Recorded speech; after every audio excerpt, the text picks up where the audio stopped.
En esta tarde nos acompaña el distinguido psicólogo Edwin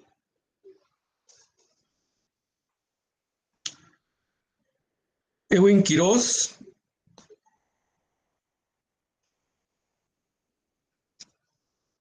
En esta tarde nos acompaña el psicólogo perito forense Edwin Manuel Alvarado Quiroz. La trayectoria profesional del doctor Quiroz es perito forense, especialista en conducta criminal y perteneciente en CENEC Lima, pasante en psicología forense del Instituto de Medicina Legal de Colombia, pertenece a la International en Madrid, España, Colombia y Ecuador. Miembro de la Sociedad en Madrid, España, Colombia y Ecuador. Miembro de la Sociedad de Psicología Dual en Española. El día de hoy nos presenta en esta plataforma virtual el psicólogo forense Manuel Alvarado Quiroz. Disertará la ponencia Intervención Psicológica Forense en Cámara Gesell. Bien, doctor Alvarado, lo dejamos en esta aula virtual. Muchas gracias. Gracias, doctor, muy amable. Primero quería asegurarme si se escucha mi voz. Sí, doctor, sí. Ya, voy a proceder, doc, a compartir la pantalla. A ver, me avisa cuando la pantalla esté en máxima. Entonces, ¿se puede ver bien? Sí, doctor, se ve la cámara Gesell. Ya, muy bien, doctor, muchas gracias. Bueno, entonces ya puedo dar inicio, ¿no, doc? Sí, por la plataforma, los alumnos lo escuchan. Muchas gracias. Ya, perfecto. Ya, doctor, muchas gracias a usted. Gracias por la presentación. Bien, muy buenas tardes a todos, estimados defensores, bueno, abogados en general, ¿no? Algunos defensores, otros de repente a la parte privada, ¿no? A la defensa privada, y otros de repente abogados de la parte de instituciones públicas y privadas en la que se desarrollan. Bueno, ya me presentó el doctor, muy amable por su parte. Yo soy Edwin Alvarado Quiroz. Actualmente soy psicólogo forense del Ministerio de Justicia y Derechos Humanos, ¿no? Y el tema que nos trae, pues, hoy día a reunirnos acá es un tema interesante y también a la vez, digamos que algo de la práctica de la vida diaria de todos ustedes, ¿no? Prácticamente todos los abogados actualmente, tanto de defensa penal como de defensa de víctimas, pues asisten al desarrollo de cámaras Gesell. ¿Quién no ha ido a un escenario de cámara Gesell? Yo creo que todos los abogados presentes han asistido en algún momento, ¿no? Ya sea en calidad de defensa de agresor, en calidad de defensa de imputados, y digamos, como es un pan de cada día, ¿no? Bueno, la cámara Gesell, entonces, vamos a hablar un poco de la perspectiva psicológica, ¿no? Si bien ustedes saben que la cámara Gesell, pues, tiene una normativa, tiene lineamientos, yo les voy a hablar desde el punto de vista netamente psicológico, y le va a servir en el sentido de, por ejemplo, cuando el abogado de defensor de parte de la supuesto agresor va también de fe y de constancia de que se haya hecho adecuadamente el procedimiento, ¿no? Igual en el caso de las víctimas. Entonces, la cámara Gesell, vamos a empezar con esto. Bueno, acá vemos una cámara Gesell, lógicamente, ¿no? Ahora, bueno, se trabaja ya prueba anticipada, creo que ustedes ya lo están manejando eso con la presencia del juez, y como prueba anticipada, lógicamente, le da más libertad para que puedan, pues, formular preguntas, cuestionamientos, etcétera, a los defensores, ¿no? Tanto del supuesto agresor como de las víctimas. Acá, bueno, la cámara Gesell, ustedes saben que está dividido por dos ambientes, ¿no? En un ambiente está la víctima, la supuesta víctima, menor o adolescente, y la psicóloga perito, ¿no? Mientras que en el otro ambiente, lógicamente, pues el que es el fiscal, el defensor, la familia de la víctima, bueno, y actualmente, pues, lógicamente, está con la presencia, pues, del juez, ¿no? La cámara Gesell en realidad no fue creada en un principio para este fin. Vamos a hacer un poquito de historia. La cámara Gesell en realidad es una habitación acondicionada para la observación de una persona determinada en dos ambientes separados por un vidrio, como pueden ver acá, ¿no? Un vidrio unilateral, porque solamente, pues, van a ver ustedes hacia adentro, pero de adentro hacia afuera la menor nadie puede ver. Pero lo que tiene la perspectiva de la cámara Gesell es que es grabado, ¿no? Y por lo tanto es perennizado. Tiene grabación auditiva, como video, y es perennizado todo el procedimiento. La cámara Gesell fue creada pues por Arnold Jessel, y Arnold Jessel, que era un psicólogo y pediatra, lo hizo con un fin diferente al principio, ¿no? Lo hizo en Estados Unidos con la finalidad de crear que estudiar y observar a niños que tenían algún tipo de trauma psicológico, ¿no? Y se utilizó más con fines terapéuticos la cámara Gesell, ¿no? ¿Y por qué? Porque la cámara Gesell era un ambiente que se creó con la finalidad de dar condiciones naturales, como de laboratorio, para el desarrollo normal y sin, digamos que sin presión, sin sentirse observado de parte de los niños, o sea, observarlo desde afuera, ¿cierto? Pero el niño en un ambiente natural, en un ambiente creado mediante un proceso de laboratorio para poder estudiarlo con normalidad y que se precie pues con libre de tranquilidad y normalidad para el estudio, la observación, pero más que todo Gesell, como era un pediatra y era psicólogo, él mal utilizó para fines de terapéuticos, ¿no? Y también en Estados Unidos después se le dio otro enfoque, otra perspectiva, en la cual la cámara Gesell también se utilizaba para entrevistas sospechosos en interrogatorios, ¿no? Para preservar el anonimato y también para interrogar a sospechosos de diferentes, de diferente índole, de diferente tipo de delitos, ¿no? Por ejemplo, ya habrán escuchado ustedes por el famoso Robert Ressler del FBI en aquellos años, y donde ellos pues entrevistaban a asesinos seriales en ambientes muy cerrados y de afuera eran observados, en la cual que veían, pues vean la conducta, la expresión verbal, la expresión no verbal, la gestualización, el tono de voz, todo lo que es una observación conductual y no conductual del imputado, ¿no? Entonces la cámara Gesell en esos tiempos se daban varios tipos de funciones, ¿no? Varios tipos de opciones. Cuando llega al Perú la cámara Gesell y comenzó ya a implementarse una normativa para el uso, recién en 2016 se crea la guía para poder trabajar ya con algo más normativo a nivel de Ministerio Público. Recuerden ustedes que el Ministerio Público fue la entidad que prácticamente dirige, lidera, controla y busca sistematizar los procedimientos forenses. Por eso es que todas las pericias que se hacen en Perú, por ejemplo, ya sean de entidades públicas o privadas, ya sean psicólogos de Ministerio de Salud, psicólogos de Salud, psicólogos de hasta el CEN inclusive, tienen que utilizar estas guías de Ministerio Público, porque son las guías que dan en la orientación forense para poder trabajar de dentro de esa perspectiva, ¿no? Entonces, en 2006 sale esta guía, que es la guía de procedimiento de entrevista única a víctimas en marco de la ley 30364, ¿no? Cuya función puede ser prevenir, sancionar y erradicar la violencia contra la mujer, integrante familiar, a niños y adolescentes víctimas de violencia del Instituto de Medicina Legal. Entonces, cuando ya sale esta normativa, esta guía, este procedimiento, ya comenzamos nosotros a trabajar, bueno, lo que trabajamos en lo público, yo también trabajé un tiempo, ya comenzamos en base a esta normativa, estos lineamientos, a trabajar los procedimientos de cámara Gesell. Ahora, la cámara Gesell la cámara Gesell no es de por sí sola, acá está, de por sí sola no es un procedimiento forense. La cámara Gesell es un procedimiento de entrevista, tal como le dice, entrevista única. La cámara Gesell es más, en algunos países, por ejemplo en Colombia, cuando yo estaba en Colombia, la cámara Gesell no lo hacía el perito forense en medicina legal. En Colombia la cámara Gesell lo puede hacer la policía judicial. Entonces la cámara Gesell es un procedimiento de entrevista, no es un procedimiento específicamente que porque lo pasé en cámara Gesell ya estoy haciendo una evaluación forense. No, porque recuerden ustedes que la entrevista forense también tiene otro corte, tiene otro enfoque, tiene otra perspectiva.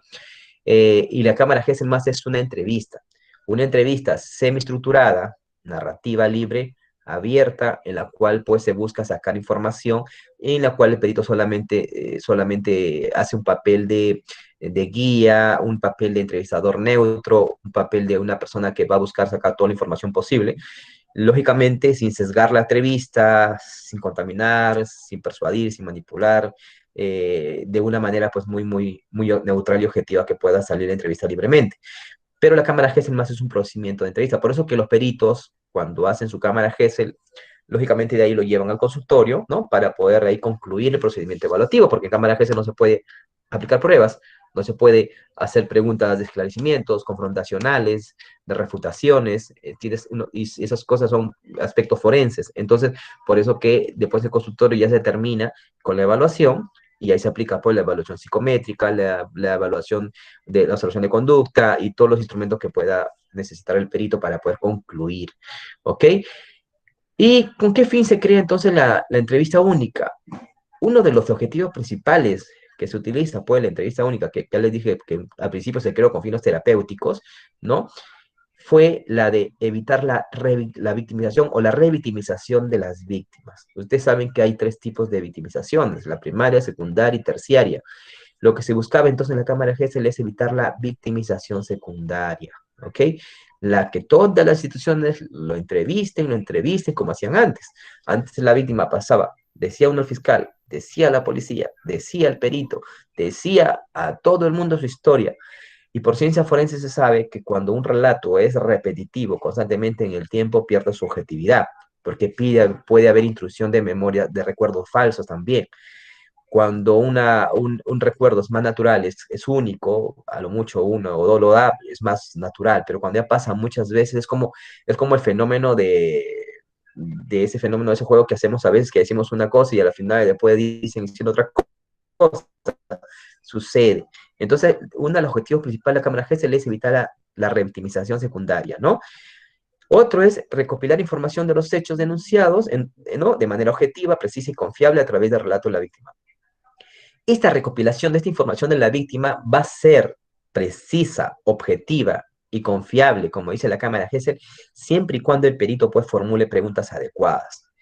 Y eso acá también lo voy a mostrar, porque muchos peritos tienen que regirse en Cámara GESEL en base a un tipo de entrevista, que también le voy a mencionar, y muchos peritos muchas veces salen de ese esquema, porque muchos peritos yo he visto en actas de Cámara GESEL que sí cometen errores de hacer preguntas, por ejemplo, sugestivas, preguntas directas, preguntas dirigidas, preguntas contaminadas. Y esas preguntas pues hacen que se eleve el nivel de sugestionabilidad de los niños. Recuerdan de que el niño sí es altamente sugestionable, ¿ok? Y eso es mentira de que digan que el niño siempre dice la verdad. No, puede ser sugestionable también, puede ser manipulable. El niño puede tener tres aspectos importantes. Puede tener ganancia secundaria o adolescente, puede, no digo que lo tenga, por eso que es importante que la entrevista lo hagan bien. Puede que tenga ganancia secundaria, puede que tenga presiones externas para decir o no hacer, o decirlo o no decir lo que está diciendo, ¿no? Y puede tener elementos de presión, ¿ok? Entonces, el niño cuando tiene estas cosas normalmente, pues, ya sea por un principio de lealtad de los tutores, porque si es que hay un elemento de presión detrás, una madre que le dice que diga eso dentro de cámara, por un elemento de presión y lealtad al tutor, va a decir lo que la mamá quiere que diga, y lo va a decir lógicamente. Y el niño, si es más pequeñito, más lo va a hacer. Entonces, el perito debe indagar que no existan esos tres aspectos importantes. Ya lo dice Eber Bejarano en sus praxis forense, en la cual cuidar mucho del elemento de presión, las ganancias secundarias, ¿no? Que puedan tener el niño, porque eso influye mucho a veces en la rata. Entonces, la información que quiere sacar la Cámara GESEL tiene que ser objetiva, precisa y confiable. Y todo esto va a depender de cómo formule la pregunta el perito dentro de la Cámara GESEL, cómo maneje la entrevista, ¿ok? ¿Qué más? Se busca con esta guía que Cámara GESEL uniformizar los criterios administrativos, metodológicos, ¿no? Respecto a los procedimientos. ¿Por qué? Porque para hacer Cámara GESEL tiene que tener cierta preparación también el perito. ¿Por qué? Porque la Cámara GESEL se hace en base a un tipo de entrevista, que puede ser el SATAC, que puede ser el NISH, que puede ser el Michigan, que son entrevistas específicas para niños y adolescentes. No es que un psicólogo entra y le pregunta lo que se le ocurre, no, hay pautas para abordar a un niño y a un adolescente para poder entrevistarlo en Cámara GESEL. Por eso que el fiscal, o por eso es que el defensor o el juez o el que quiera, le pregunta al perito para que el perito le formule las preguntas de la manera más neutral posible, que pueda entender el menor y que pueda sacar la información sin sesgarla. Porque yo he visto cámaras, por ejemplo, donde el perito de repente por el apuro que no responde, la menor dicen, por ejemplo, entonces, ¿es cierto que tocó tu tío Juan? Ella lo fregó, ya fregó toda la objetividad de la entrevista. Entonces es importante que el perito conozca y tenga experticia en esto para poder proceder con las entrevistas, ¿ok? Y por eso es que se entrenan, los forenses se entrenan en Lima, en este caso los vistas legales se entrenan pues en DICLIFOR sobre el abordaje de Cámara GESEL, ¿no? Y la pregunta cómo se va a ser dada. ¿Qué más se busca? Uniformizar entonces criterios. ¿Qué más? Perennizar la entrevista a través de medios audiovisuales a fin de que constituya como prueba válida dentro de un proceso investigatorio, o sea, la perennización. Y la perennización de un proceso de entrevista o un proceso forense es sumamente importante, ¿ok? Y mediante Cámara GESEL se logra pues eso, ¿no? Se logra perennizar plenizar un relato. Entonces, el objetivo principal, como le decía, ¿no? Que digamos que lo prioritario aquí son evitar pues la revictimización, ¿no? Evitar la revictimización y causar pues más daño a la víctima, ¿no? Porque, ojo, por ejemplo, si supongamos que el adolescente ya tiene de por sí, por este evento adverso, un estrés postraumático, si yo hago revivir constantemente este suceso, ella nunca lo va a procesar. Por lo tanto, siempre va a tener, como se podría decir, la herida abierta emocional. Yo no puedo hacerle recordar a cada momento cómo fue la violación. ¿Dónde? ¿Cómo? ¿Qué sentiste? ¿Qué hiciste? Eso, por ejemplo, esas revictimizaciones producen incrementan el proceso traumatogénico, incrementan los flashbacks. Los flashbacks, por ejemplo, es que la víctima, en caso de haber sucedido el hecho, si la víctima tiene, por ejemplo, un estrés postraumático y tiene flashback es que siempre va a recordar cómo lo violaron, por ejemplo, y ese recuerdo se le viene de manera intrusiva cada vez que escucha una voz, que escucha un sonido, que ve una persona similar al agresor, que ve un carro similar a donde la llevaron a ella, y eso la recuerda y no la deja tranquila. Ese es un flashback. Entonces, si no tomamos a preguntarle siempre el hecho, vamos a comenzar a generar nuevamente el problema traumático. Entonces, eso también se busca evitar y por eso que la no revictimización de las víctimas sí es importante. Cuanto menos toque el tema y lo lleve a un proceso terapéutico de sanación y recuperación es mejor, porque en la terapia pues, lo que se busca es que lo elabore, ¿no? Sacar la culpa, sacar los sentimientos que generó ese trauma y poder trabajarlo, pero no es que cada momento uno va a recordar cada vez cómo fue, cómo fue, cómo fue, eso ya no. Es como que a una herida tú no la dejas cicatrizar y siempre la estás abriendo para estudiarla, deja que cicatrice, vuelta lo abres para estudiarla y así. Entonces, esa revictimización genera mucho daño y lamentablemente en nuestro sistema, lógicamente, pasa mucho esas revictimizaciones, quieran o no quieran. Y pasa, porque a veces, a pedido a veces de los jueces, a veces piden que se vuelva a evaluar y se vuelve a evaluar por algo de motivos, y bueno, lo hace, pero no lo puede hacer el perito por sí solo, tendría que hacerlo a virtud de una persona del aparato judicial. ¿Qué es la victimización primaria entonces? Es el daño directo, ¿no? La victimización primaria es daño directo que va a la víctima como consecuencia de un hecho, o sea, la agresión. O sea, el agresor en vinculación con la víctima, pues lógicamente es una victimización primaria, ¿no? Y esa victimización primaria, pues se va a dar de todas maneras porque es un proceso del proceso traumatogénico y si se dio, pues no podemos evitarlo, ¿no? Si es que la niña o la gente pues sufrió la violación, pues tiene una victimización primaria y por lo tanto va a tener una afectación psíquica, una afectación psicológica o va a tener un daño psíquico dentro de su estructura mental que es que lo lleva pues a desarrollar todo un proceso de trauma, de adaptación, de estrés postraumático, etcétera, ¿no? Y esto, por ejemplo, lo que se busca y lo que se debería buscar es, pues, no revictimizarlo en el sentido de que ya comience ella a elaborar todo su proceso traumático, porque si la víctima realmente, bueno, pasó el hecho y desarrolló un proceso de estrés postraumático y un daño psíquico, puede dejar secuelas hasta de por vida, ¿no? Si es que no se puede tratar a tiempo. La victimización secundaria es la que nosotros y la Cámara GESEL busca no hacer. ¿Qué es?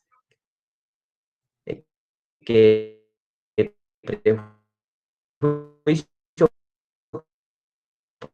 por los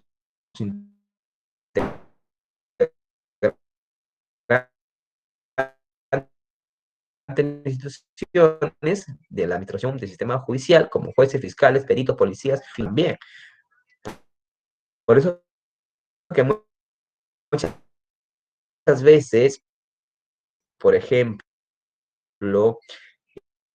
eh, que se ha pasado el hecho de que se ha ocurrido, ya no considero justo ahora cómo está haciendo su funcionamiento psicosocial, si todavía sigue con secuelas psicológicas producto del trauma, cómo está manejándose ahora para ver realmente lo que busca el defensor de la víctima, que es fines de reparación. Entonces, ya no valdría que me cuente de un inicio todo el procedimiento, porque, por ejemplo, en un relato forense lo que uno busca es la dinámica con el agresor. ¿Dónde se conocieron, cómo interactuaron, cómo enganchó esta dinámica patológica de victimario generó, cómo le afectó. Entonces, para pasar toda esa historia nuevamente en la víctima, mejor me voy de frente a cómo te sientes ahora después de todo eso que has contado o que ha pasado, cómo estás viendo tu vida ahora, en qué sentido ha cambiado tu vida ahora. Pero ya no le pregunto, te penetró, cómo te rompió la ropa, te tiró, te amarró, o sea, ya no. Entonces, la victimización es sumamente importante porque, como dicen los que estudian sobre el trauma, que es Filkenhorn y también Echeburúa, es importante pues que no se revive eventos traumáticos fuertes, ¿no? Porque así la persona no se sana, ¿no? A ver, ahí creo que hay un audio que está prendido. Bien, gracias. Entonces, la victimización secundaria es uno de los fines principales de la cámara GESE, ¿no? De la entrevista única. Entonces, vulnera la expectativa de la víctima, la actitud, y también se denomina la revictimización por referirse a nuevos sufrimientos a la víctima que afronta durante el proceso penal. Y estos nuevos revictimizaciones de la víctima y estos nuevos procedimientos de la víctima hacen que la víctima también desarrolle ciertas cosas. Por ejemplo, ¿cuál? La indefensión aprendida. La indefensión aprendida no solamente aplica a víctimas de violencia familiar, la indefensión aprendida de Mendelssohn también puede aplicar a víctimas de violación. Si es que a mí abusó mi tío, yo denuncié, no se le hizo nada y yo otra vez hago lo mismo, pero no sé, entonces ya simplemente mi mecanismo psicológico hace un proceso de adaptación o hace un proceso de trastorno de adaptación de Summit, que es simplemente, bueno, me guardo secreto porque nadie va a hacer justicia por lo que yo hago. Entonces, hay mecanismos psicológicos que ahí suceden, por eso que es importante evitar siempre la revictimización secundaria, ¿no? Ahora, acá, por ejemplo, ¿no? El que victima en este caso sufre a menudo un severo impacto psicológico que añade al daño material o físico y el que consiste, y la vivencia criminal se actualiza, se revive, se perpetúa en la mente de la víctima, es decir, no se elabora. No es que no se olvide, sino que se elabora, porque los traumas no se olvidan, se elaboran. Algún punto importante. Yo no puedo esconderme de un monstruo, porque si yo me acuesto del monstruo, me va a dar más miedo cuando lo vuelva a ver. Yo tengo que verlo y tengo que trabajar, conocerlo y evaluarlo. Y el proceso terapéutico es eso. Pero tampoco yo puedo estar reviviendo a cada rato el suceso, porque eso también puede perpetuar mi sentimiento de trauma que tengo hacia ese suceso. Entonces acá lo importante es que, dice acá, la sociedad misma dice, otra parte también que en la victimización se puede estigmatizar a la víctima, lejos de responder con solidaridad o justicia, se etiqueta también y se estigmatiza a la víctima. Y eso también está sucediendo mucho. Entonces son procesos que se van a dar, que a veces nosotros lo hacemos, pero a veces no nos damos cuenta de las consecuencias, y eso es lo que busca la entrevista única, ¿no? No revictimizar, que el impacto del daño psicológico no se perpetúe, que sane rápido la víctima, que más bien pase rápidamente a un tratamiento, a una psicoterapia, ¿no? Y la terciaria es el daño que causa la estigmatización de la sociedad. Ya es suficiente, por ejemplo, a veces no es suficiente con que policías, peritos y todos los le entrevistan a cada rato sobre lo que sucedió, sino ahora viene la victimización terciaria, que es que la sociedad ahora la señala a la víctima. Entonces, la sociedad la puede señalar, la puede excluir, la puede etiquetar, etcétera, etcétera. Eso también sucede. Entonces, la víctima, a fin de que no se revictimice, nos es útil, pues, la entrevista única, ¿no? Y a veces sin revictimizamos mucho, sí, ¿eh? Pues la policía, psicólogo de la policía, Mindes, Minsa, Defensoría del Pueblo, fiscal, profesores, psiquiatra, laboratorio, imágenes. Hay gente hasta que ni siquiera están muy curiosos en el tema, pero también le preguntan cómo fue, ¿no? De repente la mandan a asistente social, o bueno, digamos, alguien que una imagen de laboratorio, pero también quiere saber cómo ocurrió. Entonces, ese proceso revictimizante en el menor siempre se da de manera muy frecuente y la revictimización secundaria dentro de nuestro aparato judicial es muy, muy común, ¿no? Muy común.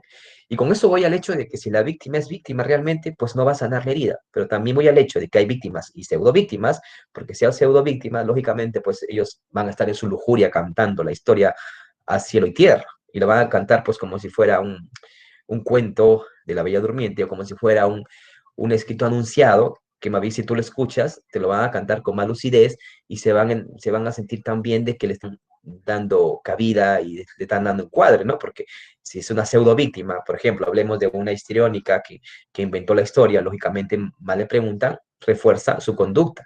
Pero en caso de una víctima real, ahí sí le va a afectar y no va a curar el proceso traumático. Entonces es muy importante tener en cuenta esto, ¿no? Entonces la entrevista única se da con ese fin, evitar pues que la menor caiga en un proceso revictimizante, evitar que la menor no desarrolle, no pase de una afectación psicológica a desarrollar un daño psíquico, porque recuerden que el daño psíquico es muy diferente que la afectación. Si ella, la víctima, por ejemplo, que fue delito contra la libertad sexual de su tío, por decir, yo no quisiera que esta víctima desarrolle un daño psíquico, porque el daño psíquico ya es una secuela psicológica de por vida, ¿no? Por ejemplo, puede desarrollar una niña que ha sido abusada por su padre, puede desarrollar, por ejemplo, trastornos sexuales como dispareunia, como ausencia del deseo sexual. Entonces son cosas que realmente uno quiere evitar, o rechazo inconsciente a la figura masculina, rechazo al acercamiento de la figura masculina, aislamiento, depresión, intenciones suicidas, o puede ser un trastorno limítrofe de la personalidad, que es propio de mujeres que han sido abusadas sexualmente. Entonces, lo importante, en caso de ser víctima, pues es en lo posible no revictimizarla, sino más bien iniciar inmediatamente su tratamiento, ¿no? Pero en el campo jurídico y forense, ya ustedes también saben igual que yo esto, hay víctimas y pseudovíctimas también, ¿cierto? Ahora, cuando es pseudovíctima, lógicamente entran a tallar simulación, disimulación, eh, el reforzamiento y el disfrute que todo le den cabida, el que cuente a todo el mundo para ella es mejor. Entonces viene el proceso ya de simulación y de una victimización simuladora para obtener un beneficio secundario. Esa es otra cosa. Pero cuando es una víctima real, lógicamente sería bueno pues no tanto revictimizar, ¿no? Ahora, ¿qué pasa con la entrevista del perito? En una cámara GESEL pues interviene el perito, ya todos lo saben, pero el perito no va a preguntar pues lo que se le antoja. El perito tiene que guiarse ¿de qué? De la guía de entrevista única del Ministerio Público 2016. Y la entrevista única, el perito debe considerar algunos puntos importantes, ¿no? La edad, el estado emocional, el déficit intelectual, déficit mental, y debe adecuar sus preguntas para ese tipo de personas. Yo no puedo preguntar a una niña, por ejemplo, esta niña, supongo que tendrá sus 6 años, supongamos, no le voy a hacer las mismas preguntas a una niña que a una adolescente. ¿Por qué? Porque su estructura cognitiva no es la misma. Una niña muy pequeñita, según Corner House, que es el creador de ese attack, se le puede preguntar, ¿qué pasó?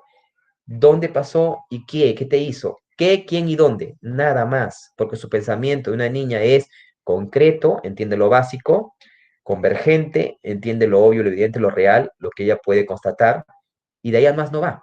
En cambio, si un adolescente sí puede entender las circunstancias, el por qué, el cómo, el dónde, qué pasó, qué sucedió, un análisis más minucioso, un juicio mucho más amplio de la situación.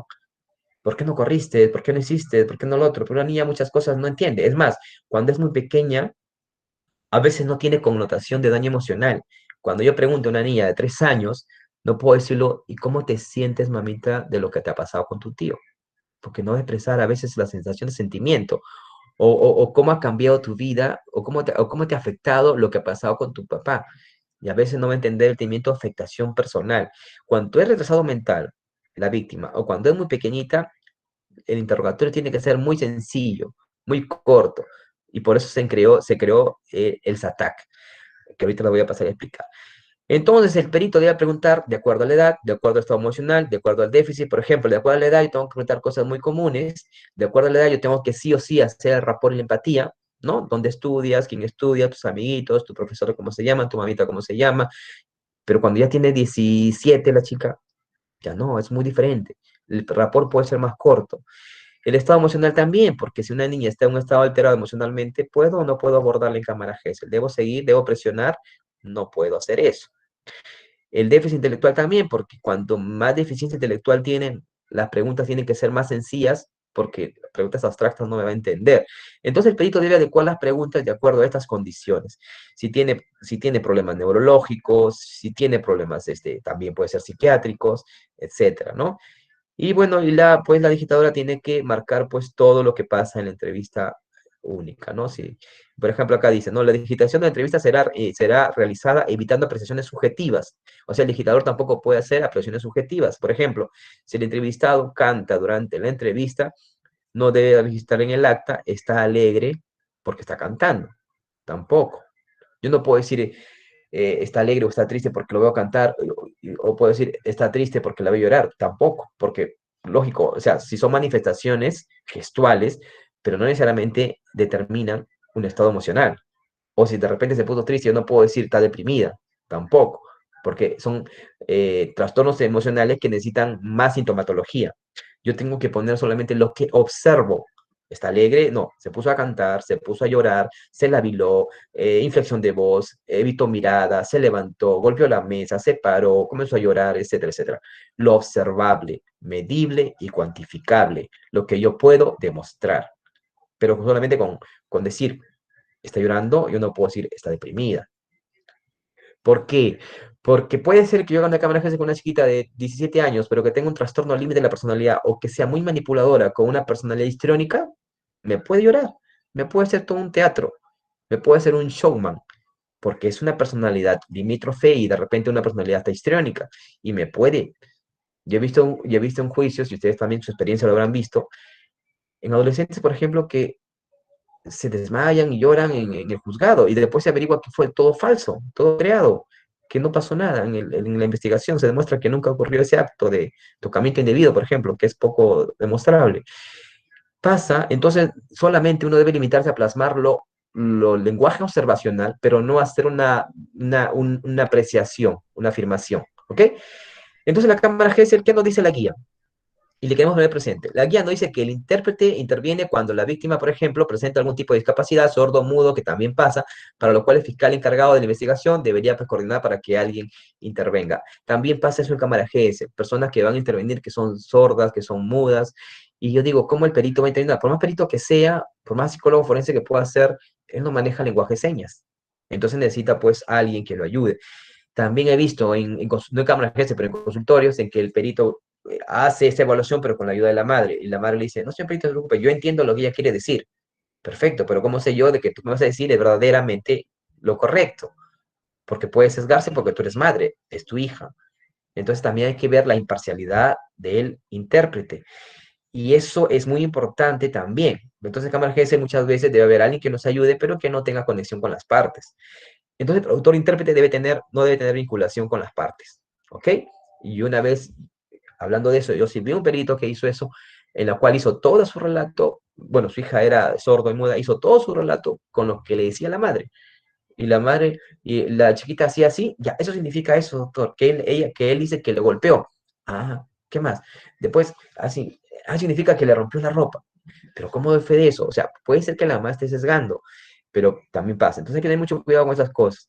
La entrevista única entonces tendrá una duración de 2 horas promedio, puntualmente 1 hora programada, ¿no? Tiene una tolerancia de 15 minutos y eso.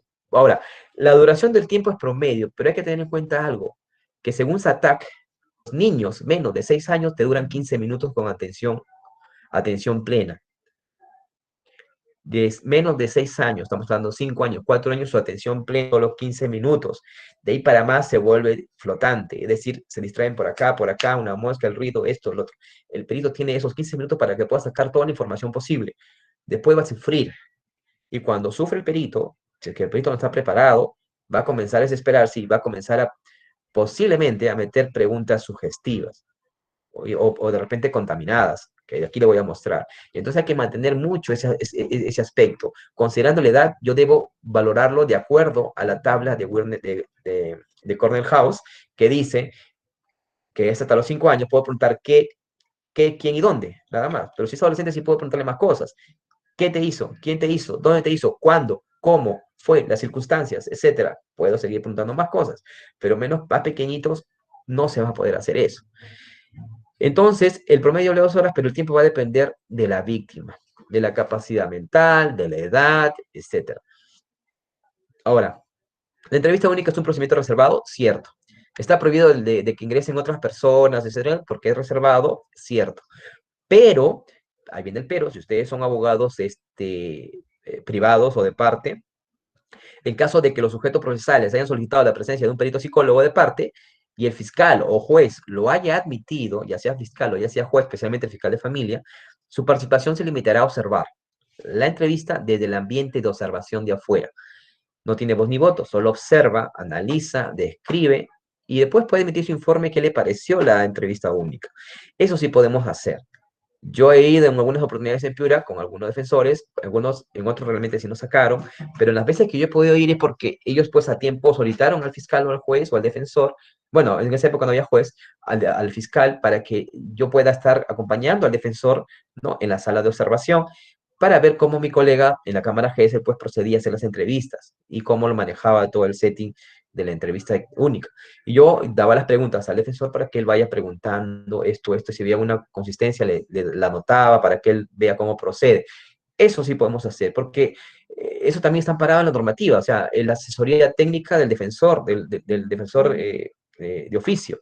Entonces, también tienen ustedes su apoyo técnico a ese lado, pero no podemos entrar, pues, lógicamente, a la cámara, ¿no? Con el otro perito, eso es inaudito. Donde sí se puede entrar el apoyo técnico es en consultorio, ¿no? Que normalmente nos sentamos detrás del usuario y observamos todo el procedimiento del colega.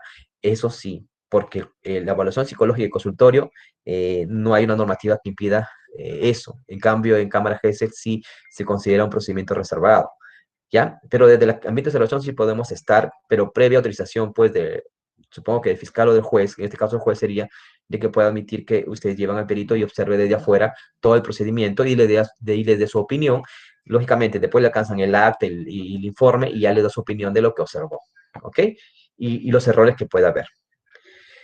Entonces, la entrevista única o cámara GS, desde el punto de vista psicológico, va a comprender estas etapas siguientes, ¿no? La etapa previa, ¿no? Que la denuncia y la intervención de UDAVIT, ¿no? La licencia de protección de víctima, contención que va con la víctima para brindarle contención. Ojo, las personas de UDAVIT son psicólogos, pero lo que deben brindar solamente es contención, acompañamiento, para reafirmar que la víctima esté tranquila y pueda declarar sin problemas, en honor a la verdad, lo que sucedió y se asegura su participación en el proceso, ¿ok?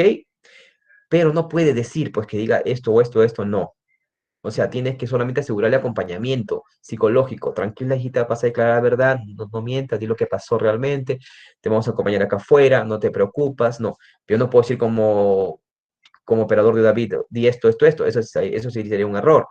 Entonces solamente es esto, el acompañamiento que le hace David para asegurarse, ¿no? La declaración, pues, de la víctima, ¿no? Y su participación procesal. Y el procedimiento de entrevista única directamente, que lo vamos a hacer ahorita, y después, pues, la etapa posterior, la última etapa, pues, comprende la evaluación psicológica, lo que yo le decía, que viene a ser, pues, la evaluación psicológica que viene a ser cuando ya la víctima va al consultorio para ser tomado pruebas y pueda, pues, sacarse todo lo que se necesita para poder emitir el perito una apreciación. Porque, ojo, solo con el acta yo no puedo afirmar afectación. No se puede. El perito que me diga, no, ya solo con el acta yo ya sé que está afectado. Es difícil. Yo no puedo decir por el acta que lo que me dijo, que ya pasó o que sí está traumado. Primero, no hice valoración del relato para ver si es verdadero o falso. No le apliqué CBCA, criterio de contenido, no le apliqué CBR, no le apliqué ningún tipo de valoración para darme cuenta si es verdadero o falso lo que me ha dicho. Simplemente he recolectado información. Entonces, no puedo afirmar si está afectado o no está afectado. Segundo, la expresión idioafectiva que me expresa la víctima del llanto, si bien es un buen indicador, pero tengo que corroborarlo con pruebas psicológicas.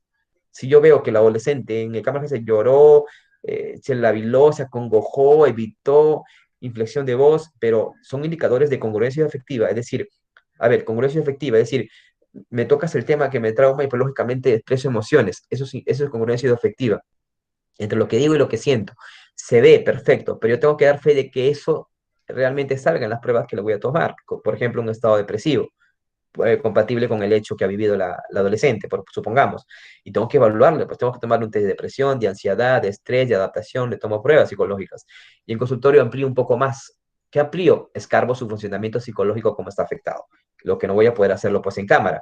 Porque en cámara yo no puedo preguntarle cómo está funcionando como en tu colegio, con tus amigas, en lo social, en lo personal, en lo laboral, cómo está tu vida, puedes dormir, no puedes dormir, pesadillas, apetito, reacciones fisiológicas, no puedo preguntar eso en cámara. Entonces eso es importante llevar a la tercera etapa, que es la etapa de evaluación, ¿ok? Y ahí yo confirmo, pues, lo dicho en la entrevista única, ¿no? Y hay casos en que se descubre que no hay afectación en todos los procedimientos, pero en la cámara Gesell dijo con un cuento que sí pasó. Entonces ahí, por ejemplo, es una inconsistencia. Hay una inconsistencia interna de peritaje. O sea, si bien me dice esto, pero si no sale nada, entonces ¿por qué no coincide? Entonces ahí tenemos que descartar hipótesis, ¿no? Ganancias secundarias, presiones externas, motivaciones externas, etcétera. Entonces el objetivo es, como ya le repito, no revictimizar, recopilar lo más objetivamente posible la metodología y la perenización. En la entrevista única, ahora, la entrevista única también se utiliza la entrevista psicológica forense, que es una entrevista semiestructurada, es decir, no llego yo con un balotario de guía diciéndole sí, no, o las preguntas ya previamente elaboradas, no se llega así. Es una entrevista que surge en base a lo que me va respondiendo la víctima. Por lo tanto, es sistemática, ¿no? Progresiva, y ahí se va ampliando conforme ella me va contando, ¿ya? Es muy flexible y se tiene que adaptar, sí, en base a un tipo de entrevista que lo voy a mencionar ahorita, pero que tiene que ser lo más abierta posible, ¿ok? Hay entrevistas o es que el perito llega y pregunta lo que se le ocurre. No cualquier perito puede hacer cámara GESE. Eso quiero que lo tengan claro. Mañana entra Juan Pérez como perito de Ministerio Público y pasado ya tiene que hacer una cámara GESE y nunca lleva entrenamiento. No, señor, no puede. ¿Por qué? Porque para hacer una cámara G se tiene que recibir capacitación. ¿En qué? En tipos de entrevista que son exclusivamente para cámara GS. ¿Cómo vas a entrevistar a la víctima? ¿Lo vas a entrevistar con una entrevista tipo SATAC o RATAC? ¿Una entrevista tipo NICH? ¿Una entrevista tipo Michigan? ¿O una entrevista cognitiva? Y ese tipo de testa que va a elegir el perito lo va a elegir de acuerdo a la víctima. ¿Qué tenemos hoy día? ¿Es una niña? ¿Es una adolescente? Es una niña muy pequeña. ¿Qué edad tiene? 5 añitos. Wow, no puedo entrevistarle ni Michigan ni Niche. Tenemos que usar ese ataque. Y entonces ahí viene en la que el perito debe conocer esto. ¿Por qué? Porque debe en lo posible sacar toda la información que pueda, porque ese es su rol en la entrevista única, y que sea una información verdadera, confiable para el fiscal, para el juez y para el defensor. ¿Ok? ¿Por qué? Porque entra juega algo, que es la memoria, entra juega la memoria, porque la víctima tiene que entrar, que tenga que tener un buen funcionamiento cognitivo y una buena memoria. Tiene que recordar bien cómo fue el suceso. Entonces tiene que tener la memoria conservada, memoria a corto plazo, que recuerde bien los hechos recientes, sensoriales, memoria a largo plazo, memoria semántica, episódica, tiene que tener conservada su facultad de memoria en general. Porque si entro una usuaria que tiene, por ejemplo, una alteración de la memoria, o sea, ¿cómo yo puedo sacar información idónea? No se podría. Tiene que, y cuando son niños solamente lógicamente y sanos, pues lógicamente pues, su memoria está conservada, ¿no? Que recuerde, por ejemplo, lo que se vino en la mañana, memoria semántica, que almacene conocimiento de hechos históricos en su vida, como costumbres sociales, etcétera, procedimentales, como sus hábitos. Entonces la memoria es muy importante que esté conservada, ¿ya? Memoria a corto plazo, a largo plazo, sensorial, semántica, episódica, de reconocimiento. Y es muy importante esto porque recuerden que algo, que una entrevista única se hace siempre y cuando veamos que la víctima tenga adecuadas facultades cognitivas para yo poder abordarla en la entrevista. Si no, ¿cómo yo voy a sacar información? No podría. Por eso que hay entrevistas de cámara agencia que se frustran porque el niño es retrasado mental. Y cuando es retrasado mental moderado, no puedes pues, sacar una entrevista. Es muy complejo, es demasiado complejo la evaluación en cámara agencia. Cuando el niño es muy pequeño también se torna muy complejo.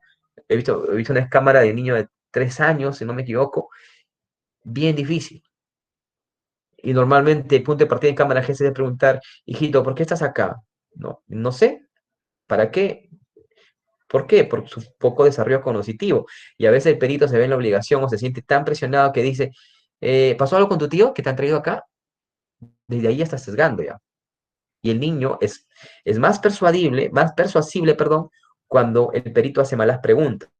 Entonces, ahí viene el problema que tiene que tener buenas facultades cognitivas para poder desarrollar bien la cámara GESEL, para que pueda que el niño bien recordar bien lo que pasó, que pueda codificar, es decir, que haya procesado bien lo que le pasó al proceso traumático, que haya almacenado en su memoria el proceso traumático y que pueda recuperar en su memoria el proceso traumático. ¿Ok? La codificación, pues, es que yo retenga información de lo que he vivido, ¿no? Un trauma. Y yo por eso que yo puedo decir de qué color era la pared, de qué color era el cuarto, de qué color era, qué hora era, qué día fue, cómo vino él, cómo estaba vestido yo, y todo lo que preguntan los peritos, ¿no? Los peritos a veces preguntan hasta la eyaculación, qué color tenía, ¿no? ¿Sentiste húmedo, no sentiste húmedo, mojaste tus partes, esto, lo otro, te tocó afuera, te tocó adentro, porque se supone que si tiene buena capacidad memotécnica, la niña o los adolescentes pues, van a recordar bien el suceso, pero cuando tiene deterioro cognitivo no lo va a poder hacer. Y su almacenamiento tampoco, ni tampoco va a recordar. Es un punto. Pero algo muy importante también que deben tener en cuenta, los recuerdos falsos. También hay recuerdos incrustados por personas externas, que muchas veces se dan niños. Eso también puede suceder. Y también peritos sean mal dadas que haga que se sugestione el niño y responda con una afirmación a algo que no es real. Cuando yo pueda decirle, como le dije anteriormente, y me espero yo como perito y le diga, entonces tu tío y comienza a seguir por ahí. Por eso hay que tener mucho cuidado en la forma como interroga el perito. Y es muy importante, cámara Gesell, eso, porque tenemos que ver que el niño, cuando por ejemplo no tiene facultades cognitivas, como este niño, cuando tiene retraso mental, o niña con retraso mental y ha sido abusada sexualmente, si yo le llevo a cámara Gesell, no va a tener pues, capacidad de aprehensión, de comprensión, de entendimiento, no va a tener capacidad de discernimiento, o sea, de reconocer un asunto, distinguir un aspecto, de discernir lo bueno y lo malo, ¿no? Y esto, porque por ejemplo, si es un niño que tiene retraso mental, yo le voy a tomar, perdón, un SATAC, en el que SATAC habla de que diferencia el niño de un toque bueno y un toque malo, es decir, yo le digo, hijito, tocarte aquí es bueno o malo, bueno, tocarte acá es bueno o malo, bueno, y tocarte acá, malo. ¿Por qué? Porque mi mamá me ha dicho que no me deben tocar esas partes. Ah, qué bueno, tiene capacidad de discernimiento, pero un retrasado mental tiene eso, no lo tiene. Entonces, si la víctima es un retraso mental, ¿cómo yo entonces diferencio que ella distingue entre un toque bueno y un toque malo cuando yo le voy a hacer la interrogación? Es muy importante eso, ¿no? Y eso limita mucho el abordaje en la entrevista. Y también pues la comprensión, el entendimiento, la diferenciación, las funciones mentales que estén conservadas, ¿no? Etcétera, etcétera, ¿no? Por ejemplo, si la víctima es una persona que tiene esquizofrenia, y yo la voy a pasar a cámara GS porque tiene 12 años, pero 13 años, pero tiene principios de esquizofrenia, por decir, o cuadro esquizofrénico, o psicótico. Entonces, pues también se torna bien complejo, ¿no? Porque está desplegada la realidad, no va a tener capacidad de comprensión y entendimiento de la escena que vivió, y no lo va a ver como, y no va a diferenciar si es malo o es bueno lo que le pasó. Porque si yo le pregunto, ¿cómo te sientes de lo que de lo que experimentaste? Si es que ella se da cuenta de que eso es malo, lógicamente se va a sentir mal. Pero si no sabe si es bueno o es malo lo que le pasó porque su capacidad cognitiva, madurez psicológica no le permite, no me va a dar una connotación emocional. Entonces ahí viene un problema. Entonces, a los niños con problemas cognitivos, con retraso mental y con cuadros psicóticos que han sido afectados, es muy difícil hacerles cámara GES. No sé si habrán tenido casos, pero es complejo. Y entonces, importante antes de eso, pues, como dice ahí, que nosotros pues tengamos en cuenta si hay problemas funcionales mentales, ¿no? Para poder abordar a las personas, si tienen inmadurez psicológica, ¿no? Como retraso mental, de no entender, si tiene un trastorno mental, como una psicosis, para poder abordarla, ¿ok? Porque, ojo, si tiene, por ejemplo, una persona que es versión, pero si es esquizofrénica, puede tener delirios y puede en su delirio decir que la abusaron, pero eso está solamente dentro de su imaginación, dentro de su trastorno delirante de daño o de paranoico, pero realmente el hecho de repente nunca pasó, eso pasa mucho, ¿ok? Pasa mucho y es un trastorno paramnésico. El trastorno paramnésico de contenido. Yo puedo vivenciar algo, pero que nunca viví, pero pues es propio porque tengo esquizofrenia. Entonces también es importante primero descartar mentalmente cómo está la víctima para ver si puede entrar en cámara GS. Y entonces, una vez que entra, yo elijo como perito. Esto dice la página 18 del protocolo de entrevista única en el público. Yo elijo. Le tomo una entrevista cognitiva, le tomo una entrevista a Michigan, le tomo una entrevista a Niche, ¿no? De acuerdo a qué? A la víctima que está enfrente mío. ¿De acuerdo a qué? A la edad. ¿Ok? Y, y es importante esto para poder, pues nosotros, acá dice, pues no tenemos que ser directivos ni tampoco interrogativos, porque eso no es la entrevista única, sino orientados a tener información imparcial que ayude a aproximarse a los hechos, imparcial. Pero no es que sea que el perito a veces se sesga por voluntad, a veces se sesga de manera inconsciente también, ¿ok? Por muchas razones. Por ejemplo, los asentimientos que un perito diga, comience a decir yo, ¿no? Sí, mi papá me violó y llore, y que yo me acerque y le dé un abrazo, o de repente la abrace, ya perdí como perito. Pero no es mala fe del perito, porque el perito puede ser una persona muy sensible que se le fue en ese momento, pero si la tocó, y eso ya está haciendo un sentimiento, está reforzando una conducta, y todo lo que venga después va a ser en base a esa conducta reforzada. Entonces, lo único que presa el perito cálmate, hijita, vamos a seguir, ¿ya? Ya, nada más, pero no tocarla, no acercarse, no abrazarla. Y a veces se ha visto esto también. Ahora, la primera que vamos a analizar ahorita, el SATAC. El SATAC, el RATAC, también le llaman así, es de Cornell House. Cuando ustedes, abogados, vean, por ejemplo, esta figurita que lo muestra el perito, lógicamente a la menor, estamos hablando que está utilizando el SATAC. El SATAC es un procedimiento de entrevista semiestructurado, ¿ya? O sea, es abierto también, es libre, ¿no? En la cual pues se busca ver también cómo sucedieron los hechos, ¿no? De que fue víctima. Las preguntas van a ser muy concretas, muy sencillas, muy precisas, no complejas, ¿no? Palabras, por ejemplo, como qué, cómo, quién, cuándo, cosas muy básicas que me ayuden a mí a sacar información, ¿no? Cuándo fue tal día, qué pasó, tal cosa, quién te hizo eso, tío Juan, cuándo fue, ya, y si es adolescente, cómo fue, las circunstancias, porque un niño muchas veces no te da las circunstancias, muchos niños muchas veces no te dan los tiempos, no se acuerdan ni qué fecha fue, pero no es que estén mintiendo, los niños tienen, por su deterioro cognitivo, o perdón, por el desarrollo cognitivo, a menor edad confunde tiempos, no sabe bien qué día fue ni a qué hora fue el suceso. En cambio, un adolescente no. Si es una niña de 12 años, 13 años, sí te puede decir hasta la hora que fue, el día y la hora que fue. En cambio, muy pequeñito, donde puede decir muchas cosas concretas. Corner House fue el que inventó el SATAC, ¿no? Inventó el SATAC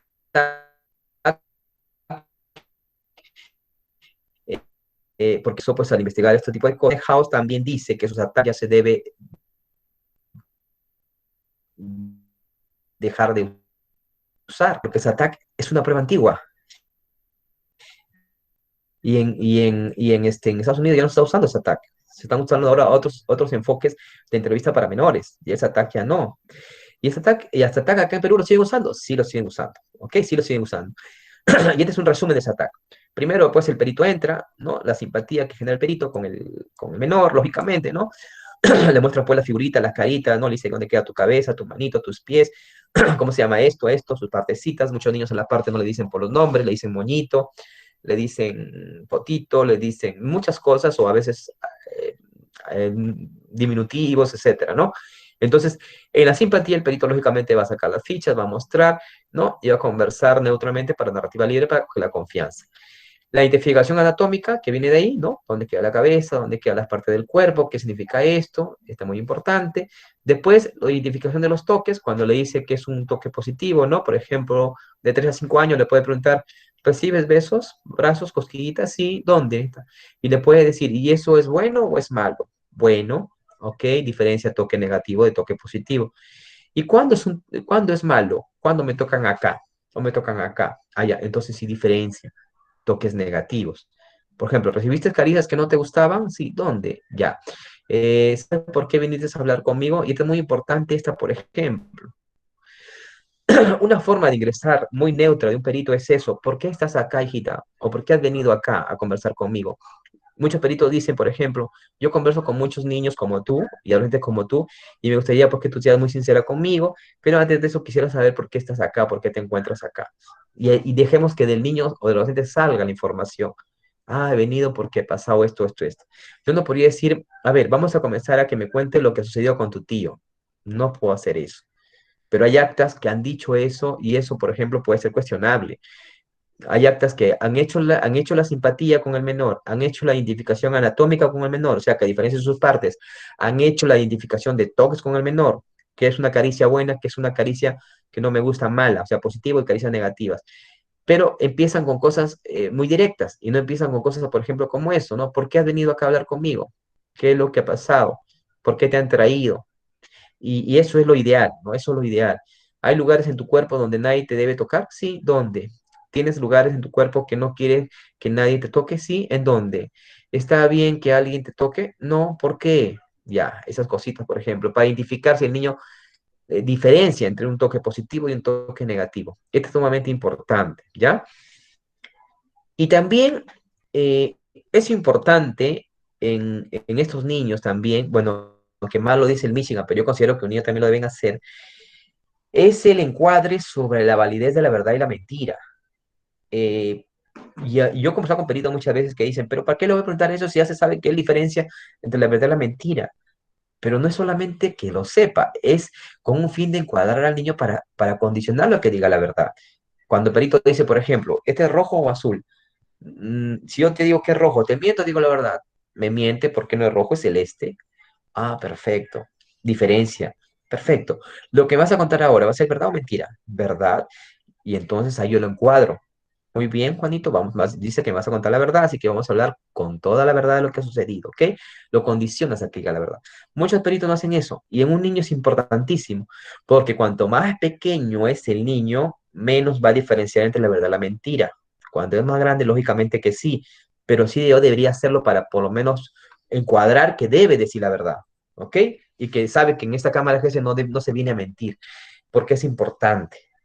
Ahora, acá también, bueno, hay la cámara, el SATAC habla de alternativas, ¿no? O fuiste al médico por algo que te pasó últimamente, hay lugares en tu parte de los cuerpos, etcétera. O acá también le escena el abuso de detalles, ¿no? De lo que ya te va contando, ¿no? Detalles sensoriales de la escena según el desarrollo, hipótesis que uno va afirmando, agresor, etcétera, explicaciones. Las hipótesis, por ejemplo, que uno va formando en la escena, por ejemplo, en el sentido de descartar si hay ganancias secundarias, ¿no? ¿Alguien te ha dicho que digas esto? Por ejemplo, yo encontré un acta donde la niña tenía, no me acuerdo, creo que 4 años, y decía, mi mamá es una prostituta. Esa palabra prostituta, ¿es normal dentro del léxico de un niño de 4 años? O sea, no. Y entonces la perito le preguntó, ¿dónde se escuchaba esa palabra? Y no respondía, silencio absoluto. ¿Con quién hablaba esas palabras? Y no respondía. Entonces, cuando encontramos palabras que no son propias de la edad del niño, uno también puede preguntar y cuestionar, porque puede haber ahí interferencias, puede haber manipulaciones, puede haber presiones externas. Entonces, también uno tiene que descartar ciertas hipótesis durante el proceso de la entrevista conforme vaya hablando la niña o el niño, ¿ok? Y en el cierre, lógicamente, son las preguntas, pues, de si hay algo más que quieras decirme, quieres preguntarme algo, ¿no? ¿Quieres contarme algo más? Etcétera, etcétera. Entonces es muy corto ese ataque. Es muy corto ese ataque. ¿Por qué? Porque el niño, sus preguntas deben ser muy cortitas. Y acá está ese ataque que es corner house, que acá nos da el margen. Cuando tiene 3 añitos, solamente se pregunta, ¿no? ¿Quién te hizo? Y algunos detalles leves que de repente puede llegar. 3 a 6, quién y qué puede ser. De 7 a 8, quién, qué y dónde. Y de 11 a 12, quién, qué, dónde y cuándo pasó, porque su lenguaje puede ser más estructurado. ¿Ok? Entonces, a mayor edad, lógicamente, pues desde luego que voy a tener más información. A menor edad tengo que ser muy concreto. Y Corner House nos habla del tiempo. Se trata de la capacidad de concentración selectiva. ¿Qué es concentración selectiva? Que yo puedo mantener el foco de atención por tantos minutos dependiendo de mi edad. Y si yo mantengo la concentración, pues mantengo la atención, mantengo la memoria y puedo responder de manera más objetiva, porque ignoro detalles superfluos que pasan por ahí, la luz, el audio, el sonido, etcétera. De por sí los niños son inquietos, pero este Corner House dice que yo debo aprovechar, si es 3 añitos, los 15 minutos que tengo para poder sacar toda la información posible. De 4 a 5, 25 minutos, de 6 a 10 años, 30 a 45, de 10 a 12 años hasta una hora puedo ir de corrido con atención plena. ¿Ok? La atención plena es lo que yo no puedo. Yo no puedo poner a un niño de 3 años entrevistándole una hora, bien clavadita, no puedo. Puede sesgarse las respuestas al punto de que el niño se canse y me responda sí, sí, sí, o responda lo que realmente se le ocurre. ¿Ok? Entonces, hay muchas referencias y también acá Fernández nos habla de que es importante que el perito tenga en claro estas cosas. Hay influencias externas, hay beneficios secundarios, hay elementos de presión. ¿Se percató usted de eso? Entonces también averígüelo. Sí, yo también averiguo eso si es que existió o si es que existe o puede haber. En un acta yo encontré algo así, ¿no? Que preguntan y decía, ¿alguien te ha dicho que digas esto que acabas de hablar? ¿No? Y la niña se soltó y realmente dijo, sí, sí, me han dicho que cuente todo esto. Bueno, sucede, pero para una cuestión forense es útil, porque en lo forense se tiene que valorar esto. Porque recuerden que en lo forense no todas las víctimas son víctimas, ni todos los agresores son agresores. Para lo clínico no. Para lo clínico las víctimas generalmente son víctimas, porque el clínico la va a recibir para una atención y la víctima va al clínico porque realmente quiere ayuda, porque tiene depresión, tiene estrés, tiene trauma, tiene conflictos, quiere ayuda y va al clínico, lógicamente. No va a pagar para mentirle. Entonces va a que le dé terapia porque se siente mal. En cambio, el forense va prácticamente obligado. Y si es una pseudo víctima, más todavía va con la intención de manipular. Entonces ahí tiene que tener mucho cuidado también con estos aspectos. Bueno, los menores de 6 años se encuentran difícil concentración, atención, es más respecto sobresaliente a la experiencia y el tema o el asunto en sí. Es decir, por ejemplo, un menor no puede recordar mucho los tiempos, horas, tiempos, días, lugares, y eso es porque está en proceso de desarrollo cognitivo, ¿no? Y eso es muy importante, ¿no? Es probable que un menor no pueda decir cuántas veces se realizó una acción o la ropa que llevaba puesta en ese momento. Sin embargo, podría relatar qué sintió en una situación en la que le dijo tal o cual cosa. Porque a veces nosotros nos esperamos por saber si el menor recuerda qué color tenía la pared, qué color tenía la puerta, cuánta utilización sabía, cómo estaba vestido él, cómo estaba vestido tú, etc. Hay cosas que no va a poder recordar, pero son propias de su edad, ¿ok? Entonces, pero sí puede sentir lo que sintió, porque si fue un proceso traumático, sí queda en la memoria el miedo, el susto, el pánico, eso sí queda, ¿ok? También las preguntas inapropiadas para el desarrollo del menor pueden hacer que éste parezca incompetente, así que podría perder información valiosa. Por eso que dejen que el menor fluya con sus propias palabras a contar, ¿no? También hay un sistema de andamiaje que le llaman, que es la recuperación de información, ¿no? ¿Hiciste alguna cosa cuando estabas en esa casa para tratar de traer la información? ¿Qué hiciste? ¿Había alguien más ahí cuando lo hiciste? ¿Quiénes estaban ahí, no? Comienzas a recuperar información que te pueda dar pistas para poder sacar información a las personas. Entonces es importante ver pues, la comprensión, no hacerlo complejo cuando es más niño. Tengamos en cuenta que la edad del niño es muy importante y hay peritos a veces que preguntan cosas complejas sin considerar que es muy pequeño y el niño no va a entender, ¿no? Y hacen preguntas inadecuadas, ¿no?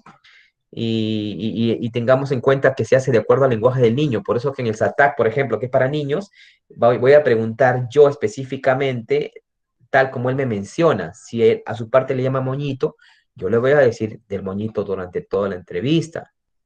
¿Quién te tocó el moñito? ¿Qué parte del moñito? ¿Cómo, por dónde fue el moñito? Etcétera. Porque tengo que hablarle a su lenguaje de los niños, de la manera más simple y sencilla que se pueda dar, ¿no? Entonces los niños tienen que entender y recordar preguntas, ¿no? Abiertas. ¿Dónde estabas? ¿Qué estabas haciendo? ¿Te acuerdas qué estabas haciendo? ¿Por qué? ¿Qué pasó? Cosas muy concretas, ¿no? Y tener en cuenta, pues, que tenemos que a los niños ser concreto, no ser abstracto. Por eso que SATAC nos habla de este tipo de entrevistas. ¿Qué, quién, qué, dónde y cómo? Nada más. ¿Ok? De acuerdo a la edad, lógicamente. Además, edad, pues si es un adolescente, pues, pues hablarle con más profundidad como un adulto, pero más pequeñito no puedo preguntar cosas complejas. Y entonces SATAC, cuando sacan las figuritas desnudas, ¿no? ¿Cómo se llama esto? ¿Cómo se llama esto? Esto, ¿cómo se llama esto? El niño puede dar las partes del cuerpo, ¿cómo se llama? Cuando yo le pregunto, ¿dónde te tocó? Mencióname, señálame. Te lo señala aquí, aquí, aquí, aquí. ¿Por qué? Porque para ser más explícito, ¿no? O a veces le ponen nombre, pero eso ayuda a que el niño sea más explícito porque su pensamiento del niño es mucho más concreto, porque puede reprimir también. En caso de un adolescente muchas veces es más abierto para decirlo, ¿no? Entonces, ATAC es para niños. Es importante las preguntas, el tipo de preguntas que se hace son muy importantes, ¿no? Hay preguntas pues de recordación libre, ¿no? Cuéntame del colegio, cuéntame todo sobre el fútbol, ¿no? Que invitan al niño a proporcionar información y más que todo para el sentido de la empatía, porque en ese ataque es muy importante generar empatía, ¿no? Con el niño. Eso es muy importante. Ya, bueno, entonces el ataque es muy, muy sencillo. El ataque solamente reúne estas partes y es aplicado mayormente para niños. Pero sesga las respuestas con las malas preguntas que a veces se les hace, que de aquí le voy a mostrar. La otra es en Michigan. El Michigan generalmente es para adolescentes. En la entrevista a Michigan podemos tocarle a un niño inclusive de 8 años, 9 años, 10 años, a más, no hay ningún problema, porque el Michigan es mucho más amplio, también es entendible, por ejemplo, el objetivo del Michigan pues, es tener una información también del adolescente o del niño de manera imparcial, como todo protocolo, ¿no? Y tiene sus partes, ¿no? La primera parte, la presentación, lo que ustedes siempre han escuchado. Hola, mi nombre es soy la psicóloga tal, vengo a hablar con todos los niños como tú, las cosas que han pasado, vamos a grabarte, vamos a ver video, como puedes ver, tengo acá cámara, grabadora, etcétera, etcétera. Es lo que se llama la presentación. Es sumamente importante. En las actas que yo he visto, generalmente la mayoría se entrevistan y se presentan, pero la mayoría esto obvia y que no se debe obviar. ¿Por qué? Porque esto está en el Michigan. ¿Por qué esto está en el Michigan? No solamente en el Michigan, también está en el Niche. ¿Qué es la competencia legal, verdad y mentira? La competencia legal, verdad y mentira es asegurarme que el menor sepa diferenciar qué es verdad y qué es mentira, pidiendo al niño que identifique eso, ¿no? Y después, pues yo como psicólogo obtendré el conocimiento verbal de que el niño va a decir la verdad. Ya, Juancito, ahora que sabemos que sabe la verdad y la mentira, ¿lo que vas a contar va a ser la verdad o va a ser mentira? La verdad. ¿Estás seguro? Sí, voy a contar toda la verdad. Muy bien, porque los niños no deben mentir. No, voy a contar toda la verdad. Entonces ahí hago lo que se llama, eso es un encuadre, el encuadre psicológico. Pero yo me aseguro de que sepa diferenciar, ¿no? Como le digo, la camisa es roja, no, no, no es roja, es amarilla, es celeste. Entonces, ¿me mientes o te miento? Te digo la verdad, me estás mintiendo. Ah, qué bueno, diferencia. Pero hay niños que no diferencian la verdad de la mentira. Cuando es muy pequeñito, por ejemplo, niño de 3 años, por ejemplo, que está creciendo, desarrollo cognitivo. Entonces, la competencia de verdad y la mentira es sumamente importante y algunos lo obvian y no deben obviarlo porque eso está dentro de la entrevista Michigan. Una de las partes, presentación. La segunda, competencia legal. La tercera, establecer las reglas. En que el perito ya hace el encuadre, ¿no? Hace las reglas cortas y sencillas, ¿no? Por ejemplo, dice, algunos niños no saben las respuestas, así que no te preocupes, no estás para adivinar, puedes preguntarme, cuéntame lo que recuerdes, si no comprendes una pregunta, yo te hago saber, yo te puedo esclarecer. Eso se llama establecimiento de reglas de entrevista Michigan. También la tiene el NISH. Y es importante porque cuando el niño conforme avanza a declarar, en algún momento el niño va a decir, pero no me quedó claro eso, pero ya respondí. ¿Le puedo hacer una pregunta? No, mejor no la hago porque de repente está mal o se va a enojar. Pero si yo no le apliqué las reglas principales al inicio, yo no me voy a atrever a preguntar algo. Entonces yo no entiendo una pregunta que me ha dicho la perito, que me ha hecho, yo cómo voy a preguntar si no me ha dicho que pueda hacerla. Entonces, el establecimiento de regla base es sumamente importante. He visto en actas que algunos lo hacen, que es bueno, pero no todos. Y deberían hacerlo porque por eso, por algo es un protocolo de tipo de entrevista para entrevista única, con la finalidad de evitar sesgos, ¿ok? Y cosa que el niño te cuenta, comienza a contarte, el adolescente, pero sabe que en el camino, si es que algo no entiende, yo le puedo decir al perito, discúlpeme, doctora, ¿qué me preguntó? No entendí. Ah, ya, esto, ah, ya, sí, sí, sí, sí, eso sí. Entonces comienzo yo a interrogar, ¿ok? La otra, de ahí tenemos el rapport, bueno, el rapport ya lo conocen, ¿no? Que encuentren cómodo el escenario, haces preguntas fuera de la exploración, generar amistad, generar el rapport, generar confianza, ¿no? Información previa, ¿no? Que se hace, dónde estudias, con quién estudias, tienes compañero, cómo es tu profesora, dónde vive, con quién vives, etcétera, etcétera. Ese rapport es importante para qué? Para varias cosas. Uno, para evaluar sus habilidades mentales y cognitivas. Porque cuando yo converso con alguien, ¿y dónde estudias? ¿Y cómo es tu profesora? ¿Y qué amiguitos tienes? ¿Y con quién vives? Ah, mira, ¿y tú eres el primero, el segundo? No, el segundo de mis hermanitos. Ah, ya. Me doy cuenta si tiene facultad cognitiva normal, si su memoria, su atención, su concentración funciona normalmente, si no tiene retraso mental, sus habilidades verbales se evalúan. Entonces ahí me doy cuenta el entendimiento o no de la víctima. ¿Ok? El rapport me sirve para eso y también me sirve el rapport para generar confianza con la víctima. ¿Ok? Y es importante el objetivo de entrevista que este niño hable. El rapport es para que el niño hable. Porque, ojo, el niño que está temeroso, miedoso, se va a hacer una coraza y no va a hablar y puede callar toda la cámara GESEL. Hay cámaras GESEL que se frustran no solamente, no porque el niño no quiere hablar, sino porque el perito no logró un verdadero rapport y empatía con el niño. Y eso sucede. ¿Qué pasaría, por ejemplo, si entra una niña de 6 años y le toca que le haga la cámara, la entrevista única, un perito que es varón de 55 años y el que usa a la niña de su papá que tiene la misma edad y la misma contextura? La niña comienza en shock, va a ser una asociación libre y va a generarle miedo. Y entonces no va a hablar. Y uno dice, explica, ¿pero qué pasó? Pues está elaborando, está haciendo una asociación libre. Eso se llama asociación libre. Entonces, es importante el rapport, ¿no? Y el rapport muchas veces te cuesta, ¿qué? 3, 5 minutos. ¿Dónde estudias? ¿Cómo estudias? ¿Dónde vives? ¿Qué vives? Ah, qué mira, qué bueno. Tu mamita, tu papito, tus amiguitos, allá qué juegas, con quién juegas, dónde juegas.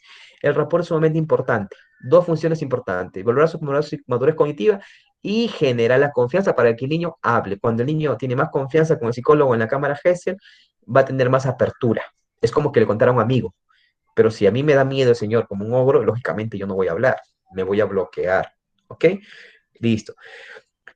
Y hay peritos que a veces les cuesta, porque hay niños y adolescentes que son muy cerrados. Entonces, si yo me doy cuenta, me percato que es muy ansioso, que es muy hermético, voy a tener que trabajar el rapport antes de empezar al tema. No puedo meterme de frente al tema si no logro el rapport. Entonces yo digo, este chiquito es muy cerrado, es muy ansioso, mejor voy a tener que darme más tiempo para el rapport, aunque sea 10 minutos. Y en el rapport yo voy a hablar cosas muy neutras, pero la cosa es que genere un poco de confianza, amistad, de repente una sonrisita, de repente algo así para que ya genere confianza conmigo. Cuando ya veo que está más tranquilo o tranquila, ya entro al tema. Y ahí viene el factor F, que es entrar al tema. Empezar a preguntar. Ahora, empezar a preguntar no es preguntar por preguntar tampoco. Tenemos que ser lo menos subjetivos posible el perito para comenzar a preguntar, ¿ok? Evitando mencionar personas, sucesos, etcétera, ¿no? Por ejemplo, como esta de acá que nos da como referencia en la ProLab, que nos habla de un ejemplo. Ahora que ya te conozco, Juanita, un poquito mejor, ahora debemos de otra cosa. ¿Sabes por qué estás aquí hoy? ¿Sabes por qué has venido? ¿Sabes por qué te han traído? ¿Qué es lo que vas a conversar conmigo? ¿Para qué estás aquí? Etcétera. Así de sencillo. Ya que nos conocemos, ahora vamos a conversar. Pero yo no puedo decirle, bueno, ahora que ya nos conocemos un poco mejor, es hora de que hablemos de lo que tu tío te hizo. Eso es inaudito. Y están en las actas, y yo he visto en muchas actas eso. Desde ahí ya observado esa acta. ¿Ok? Entonces, introducir al tema, tienes que hacerlo después de rapport. Hay gente que no hace rapport. Hay peritos que a veces llega, hola, mi nombre es Juan de diferencia le voy a meter así, perfecto, ya, cuéntame, ¿qué sucedió? ¿Y el rapport dónde está? Y si no hay rapport, el niño, pues, se va a cerrar o va a responder cualquier cosa, porque el perito no le genera confianza. Y por algo el perito está ahí, para que le genere confianza. Si no, pues lo mandaríamos al juez que le interrogue, o al fiscal nada más. Pero el perito está ahí para que le genere confianza y pueda sacar la información adecuada. Entonces es importante eso. Entonces comienza con el indicador menos sugestivo para poder producir el tema, o sea, muy neutro. Ahora que nos conocemos un poco mejor, quiero que hables sobre el motivo por el que estás aquí. Cuéntame por qué has venido a hablar conmigo, que eso sea mejor. Y comienza de ahí el tema. ¿Qué comienza a ver ahí? Factor G, la narrativa libre. Y todo comienza ya a salir y a surgir naturalmente, ¿no? Entonces, las investigaciones demuestran que las respuestas de los menores a estímulos a fin abierto son más largas y más detalladas que las respuestas a preguntas concretas. ¿Qué quiere decir? De que cuando mis preguntas son abiertas, tengo más información que cuando mis preguntas son cerradas, ¿ok? Por ejemplo, si me dice, fue en la casa, entonces yo le puedo decir, ah, fue en la casa de tu mamá, ¿di?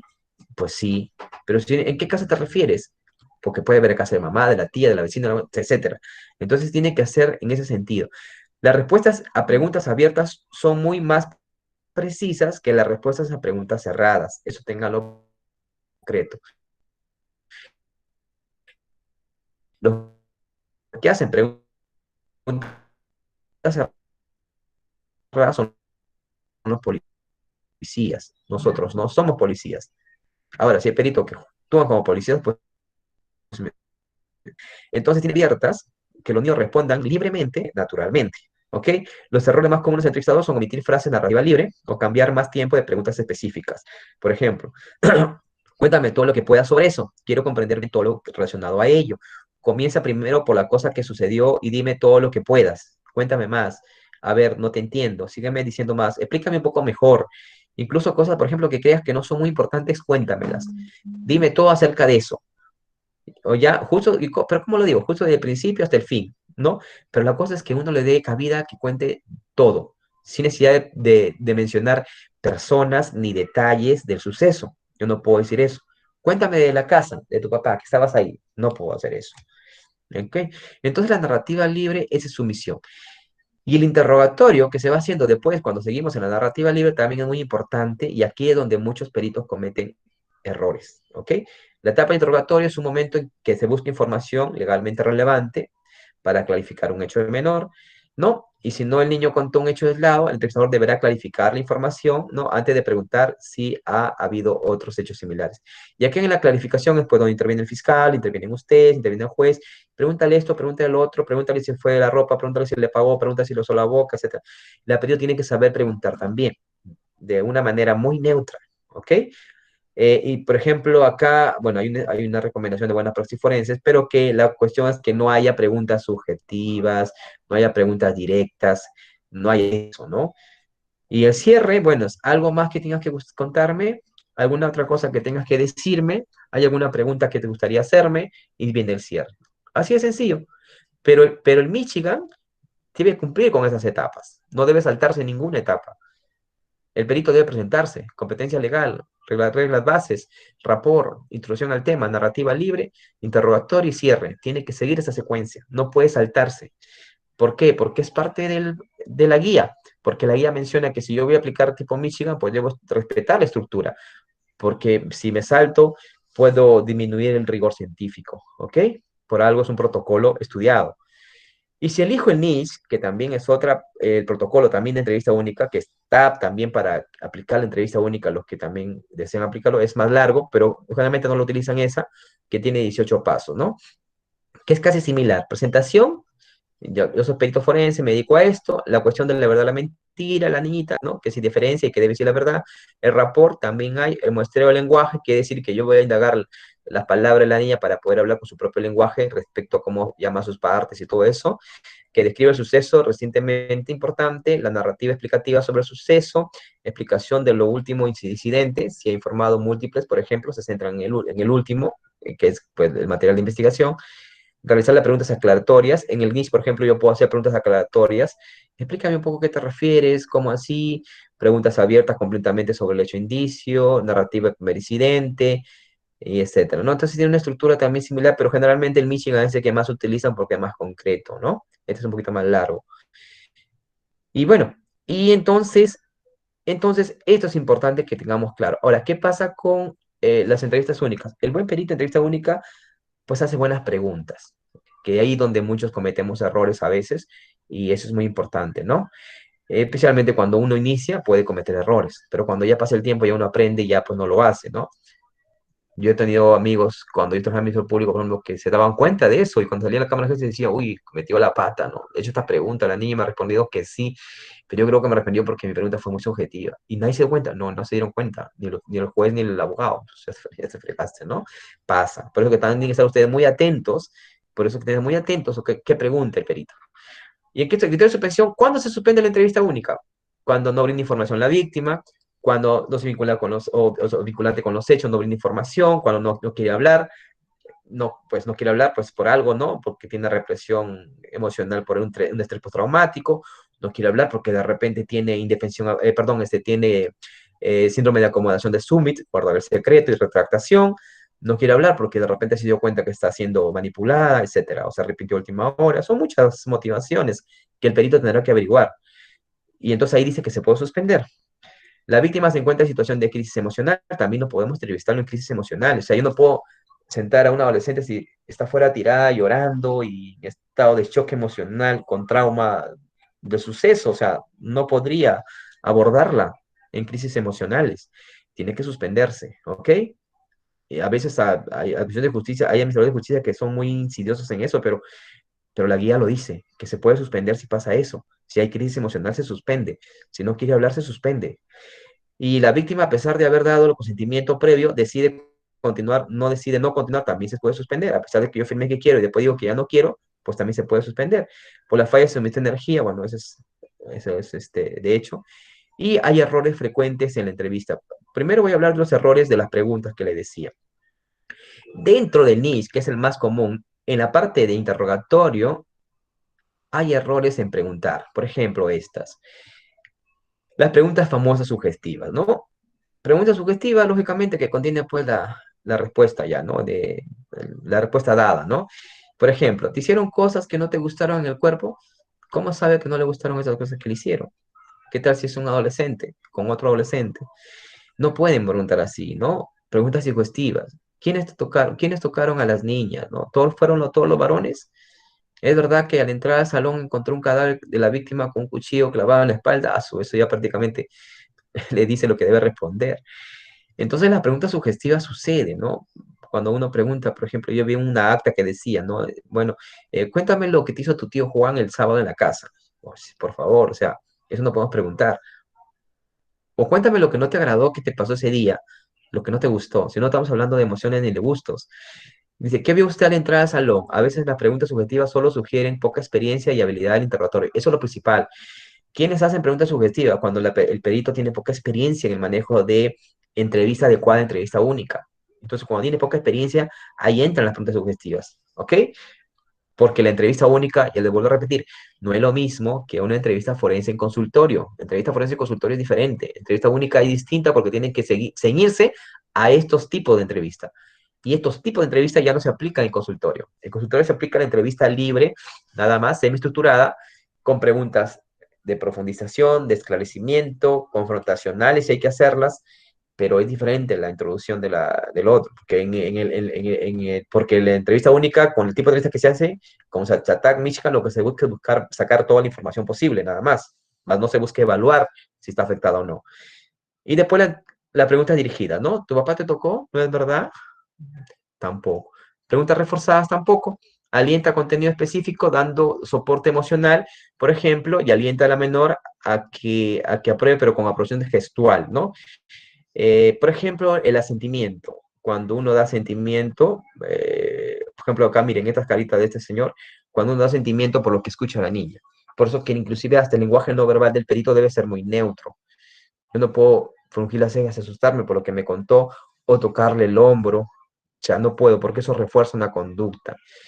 Y esos gestos de aprobación y de gestos de rechazo o aprobación de lo que me cuenta puede reforzar la conducta de la niña o del adolescente. Entonces tampoco debemos hacer preguntas reforzadas. Tampoco se hacen preguntas contaminadas, ¿no? A ver, Juanita, me enteré que tus papás habían escuchado que había pasado esto. Tu profesora nos contó que había sucedido estas cosas y que tú estuviste. Cuéntame eso, a ver. Me contaron a alguien que te tocó en una parte de tu cuerpo y te dolió. ¿Quién alguien, psicóloga? Tu amiga de salón, Lucía, por eso estás acá. Eso tampoco. Es una pregunta recontra contaminada. Entonces, las preguntas contaminadas también suceden y son errores que se cometen en entrevistas únicas y ya sesga la información. Recuerden, no tanto los niños son sugestionables de por sí, los niños se sugestionan mucho por las preguntas malas que les hace el perito. Recuerden, eso es así, ¿ok? Lógicamente que también un niño puede mentir, sí puede mentir, pero las preguntas sesgadas y sugestionables y mal dadas también hacen que cometa error el niño o el docente al declarar. No hay dos estilos inapropiados para entrevistar a niños en motivos forenses, ¿no? Hablando como si fuéramos adultos o hablando como si fuéramos niños, no que hablarlo de una manera muy neutra, ¿no? O sea, yo no puedo hablar como un niño, con un niño, porque tratar de bajarme a su nivel tampoco, o sea, tengo que hablar normal, pero tampoco puedo hacer como un niñito y tampoco puedo hacer una postura de muy rígido o muy adulto frente a un niño de 5 años, lo puedo también asustar. Tengo que bajarme a su nivel y adaptarme a la edad del niño, ¿ok? Y a su desarrollo cognitivo también. Y hay muchos errores que se cometen, sí, muchísimos como estos. Por ejemplo, realizar la cámara GESL en escenarios no adecuados, en escenarios improvisados, donde no hay espejos bidireccionales, donde no hay grabación, donde no hay espacio privado, etcétera. Eso, por ejemplo, para mí es improcedente, es descabellado, es antimetodológico. Que me digan, vamos a la cámara GESEL acá y no hay. Bueno, ya, nos acomodamos atrás, una silla, póngase acá, señor fiscal, otra silla acá, el abogado tal, y atrás no sé qué más, yo acá, y ahí la víctima, y la niña mira al costado, ahí está el otro, allá está el otro abogado, atrás está la mamá, y al frente estoy yo. ¿Qué cámara GESEL es eso? Eso, por ejemplo, no funciona, porque el principio básico de la cámara GESEL no solamente es la no revictimización, sino es buscar la privacidad del niño para que libremente cuente lo sucedido. Por eso se llama una cámara GESEL, que es como una especie de laboratorio acondicionado para que el niño suelte con naturalidad toda vez que está en confianza con el perito y está solo. Lógicamente sabe que lo están mirando de repente porque le dice el perito, pero una cosa es que le digan y otra cosa que se dé cuenta que lo están mirando, que ve el rostro. Es distinto. Entonces, la confianza ahí se irrumpe, el rapport se malogra, la empatía también. No va a haber eso. ¿Por qué? Porque va a tener la presión externa. Porque, por ejemplo, supongamos que la niña es adolescente y realmente lo que va a contar es falso, es mentira, es una mitomanía inventada por la madre y la madre está atrás que la mira. Cuando me responda ella, va a mirar a la mamá y va a mirarme a mí. Estaré respondiendo lo que ella quiere que me dijo que diga, así y así. Y eso pasa muchas veces. Por ejemplo, antes se permitía de que la mamá esté al lado de la hijita contándome y nosotros transcribiendo, pero eso fue un error porque la niña miraba a la mamá para respondernos y teníamos que sacar a la mamá para que la niña tenga más libertad de responder, y eso no funciona. Pero en algunos lugares se ha hecho esto y eso, pues no, no está bien. Otro, la conducta no verbal del entrevistador, o sea, del perito, induciendo respuestas al menor, asentimiento, refuerzos, respuestas no verbales, muñecos que inducen a la respuesta. Por ejemplo, el asentimiento que yo le dije, ¿no? Cuando yo le digo, ¿y qué pasó? Me tocó y pongo a llorar y yo hago, toque el abrazo. Ese sentimiento es negativo, es un refuerzo negativo de una conducta, porque el llanto de por sí no da fe de afectación, tengo que yo valorarlo con pruebas psicológicas. Si la niña tiene rasgos histriónicos, me va a llorar, pero pueden ser lágrimas de cocodrilo también, puede ser. Hay que tener claro eso. El refuerzo, ya sea con gestos, con posturas, con palabras. Ni siquiera puedo decir, pobrecito, tranquilo, te entiendo, cálmate. Y justicia, tampoco, o sea, no puedo hacer esas cosas de reforzamiento. De preguntar, reiterar la pregunta. Te pregunté esto otra vez, otra vez, otra vez. Lo tengo casi ahorcado a la pared para que me respondan lo que yo quiero, porque el fiscal me lo pidió y el perito tiene que presionarlo. Lo dice, lo redice, pero no quiere decirlo. Hay que seguirte hasta que responda.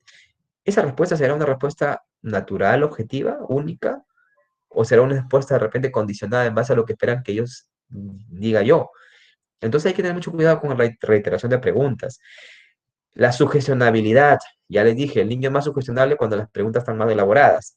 También el niño está sugestionado muchas veces cuando está manipulado. También puede darse ahí. No considerar la etapa del desarrollo del menor, también es muy importante. No considerar esta etapa. ¿Por qué? Porque yo no puedo preguntar al menor circunstancias del cómo, qué pasó, qué dinámica tuvieron con el agresor, cómo se conocieron, cuáles fueron las intenciones. Ya no, si es muy pequeño no puedo preguntar cosas muy abstractas, tengo que preguntar cosas muy sencillas.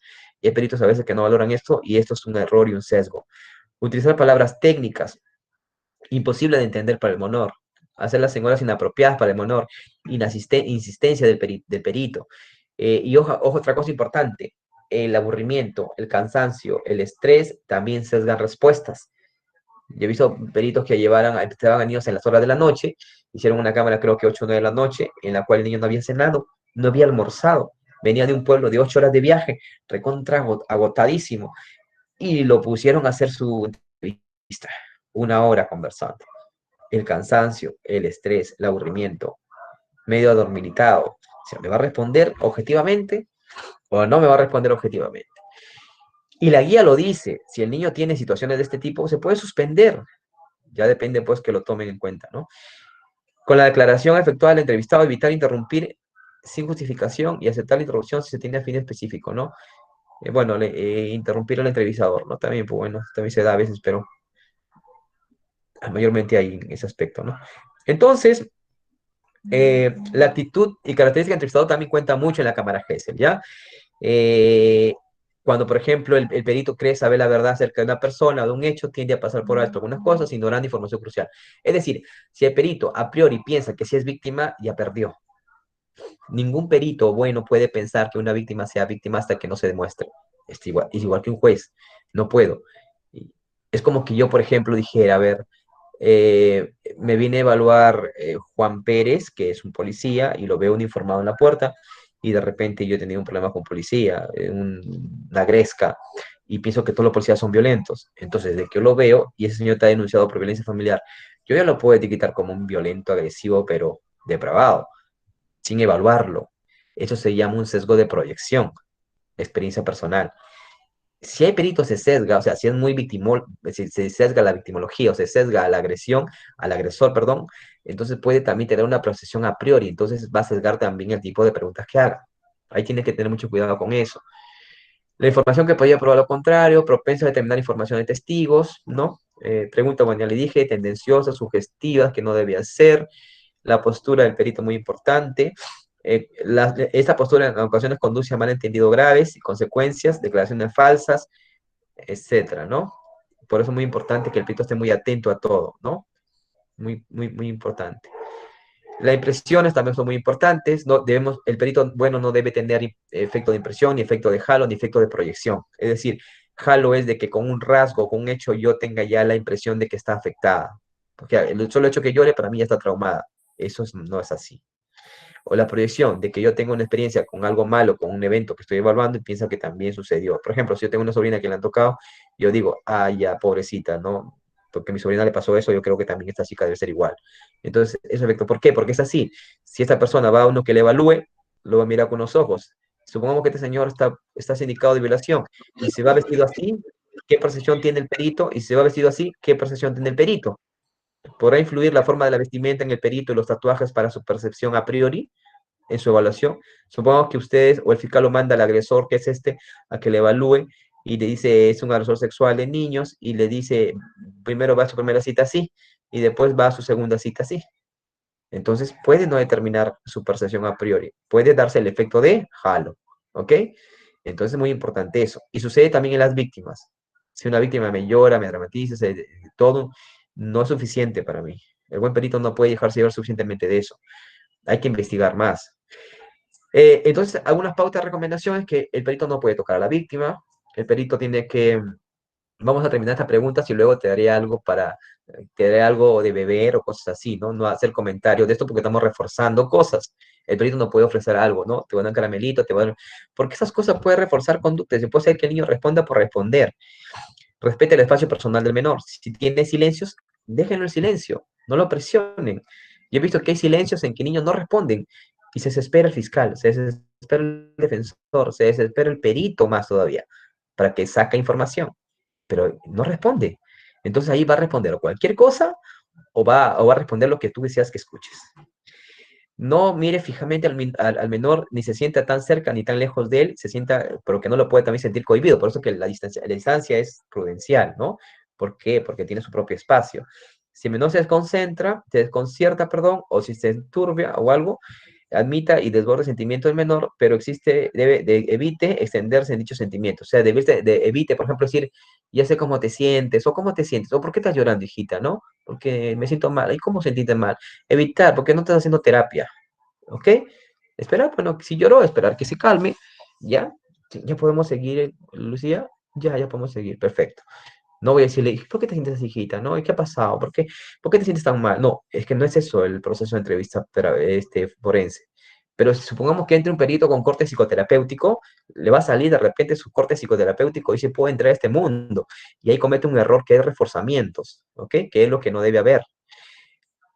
Evitar comentarios como, por ejemplo, yo hablo con todos los niños sobre este tipo de cosas todo el tiempo, no pasa nada por hablar conmigo de ello, puede ser de ayuda, etcétera, etcétera, ¿no? Sea paciente con las pausas y la conversación, hay que tener paciencia, es adecuado mirar a otro lado y darle tiempo al niño para continuar hablando, también es muy importante porque muchos niños también se pueden intimidar. La mirada directa, fija, a muchos adultos intimida, peor a un niño más si es un niño que está traumado por violación. Yo siendo hombre, si es una niña, 8 años, que ha sido abusada sexualmente por su tío, que es un hombre, y le entrevista a un hombre, puede ya transferir sentimientos negativos hacia mí, el efecto de asociación libre que les dije. Entonces yo no puedo mirarla fijamente a los ojos, tendría que yo mirar a un lado y darle tiempo que ella se calme y elabore y me responda, ¿ok? Porque también puedo intimidarla, su espacio. Recuerden que según las teorías de Chiburúa, una de las consecuencias del trauma de abuso sexual es el rechazo a las caricias y a las figuras masculinas cuando sufren lógicamente una niña por un varón, ¿ok? Y eso es muy importante que el perito también lo tenga en cuenta, ¿ok? Ni muy cerca que la queme, ni muy lejos que la enfríe, intermedio, ¿ok? Y si veo que mi mirada la intimida, pues mirarla a un costado un ratito y volver a mirarla y seguir preguntando. ¿Ya podemos seguir, Juanita? Sí, ya, perfecto. Y seguimos hablando, ¿ok? Bien, entonces, durante la entrevista importante, entonces, ¿qué? Primero, la confianza. Si no hay confianza, no hay nada, ¿ok? No hay absolutamente nada si no hay confianza. Y que sea todo neutral, absolutamente neutral. La narrativa tiene que ser totalmente libre. Como ya les reitero, les hago recordar, sabes por qué has venido, sabes por qué estás aquí, ha ocurrido algo que me quieras contar, etcétera. Totalmente neutro. La forma espontánea, el lenguaje apropiado, sin interrupciones. Podemos hacer clarificaciones, sí, qué, quién, cómo, cuándo, por qué, a qué te refieres, déjame entenderte, explícame mejor, etcétera. ¿Ok? Ese es muy importante.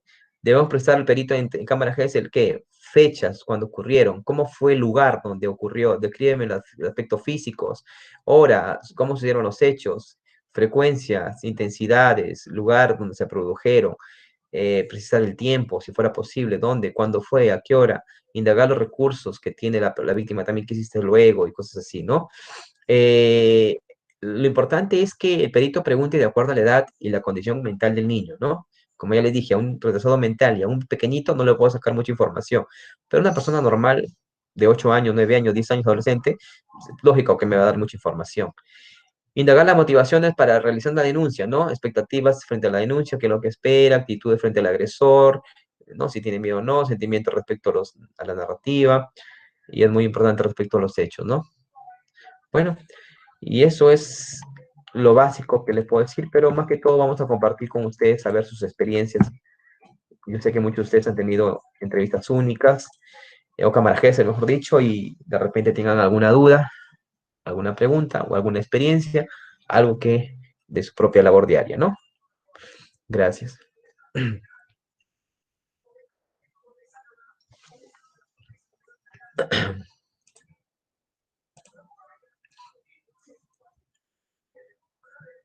Doctor Wilmer.